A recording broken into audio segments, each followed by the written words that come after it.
6 mois après la chute de la Pologne, Hitler se retourne vers l'Ouest. Après la Hollande et la Belgique, c'est au tour de la France d'affronter les Stuka et les divisions blindées allemandes. Artilleriekampf mit sowjetischen Küstengeschützen.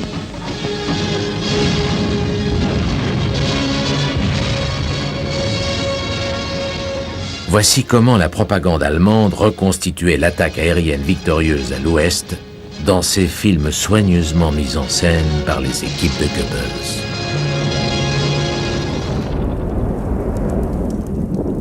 Pourtant, les images les plus expressives et les plus précieuses tournées par les Allemands à cette époque ne l'ont pas été par la Propagandstaffel, mais par de simples soldats et des officiers. Des cinéastes amateurs en uniforme qui filmaient clandestinement. Toute prise de vue non officielle était expressément interdite.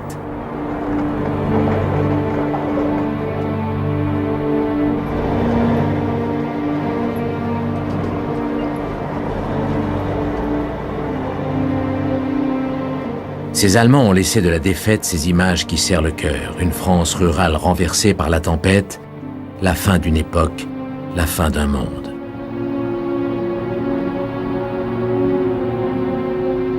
Les voitures allemandes déploient le drapeau à croix gammée pour se signaler à la Luftwaffe qui mitraille les routes.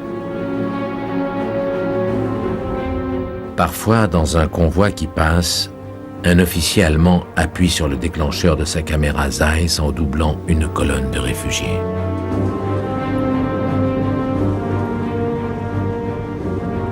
Ces images, volées par les cinéastes amateurs allemands, sont uniques. Et pas seulement à cause de la couleur.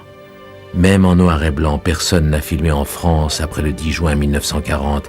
Il n'y a plus à l'époque de pellicules ni de laboratoires. Les actualités cinématographiques ont fermé leurs portes. Tout le monde est sur les routes. Voici donc pour la première fois des images authentiques de l'exode des Français de 40. Celles qu'on a coutume de prendre pour telles montrent en fait des réfugiés belges tournés quelques semaines plus tôt.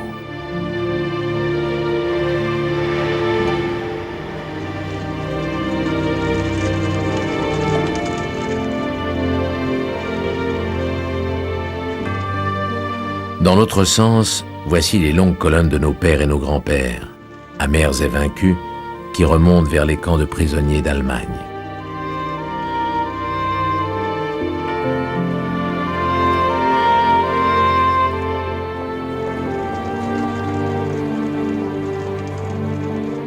Sans nourriture et sans hygiène, désarmés, complètement démoralisés, ils sont traînés sur les routes par marche quotidienne de 25 km.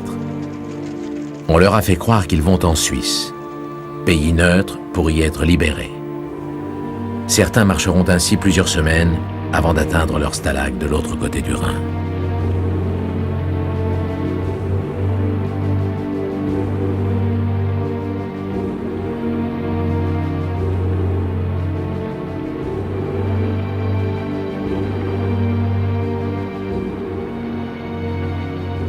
Tandis que la Wehrmacht s'approprie la moitié nord de la France, la zone occupée, les films et les lettres des Allemands brossent la chronique de cet été 1940.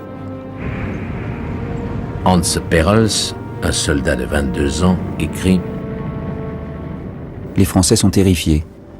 Ils voient en nous des barbares. Un matin, nous étions en train de fouiller des habitations lorsqu'une femme s'est jetée à mes pieds, m'implorant de ne pas tuer ses enfants. Je lui ai dit dans mon mauvais français que nous ne cherchions que des armes. Elle n'a jamais voulu me croire. Elle a continué à sangloter à n'en plus finir. »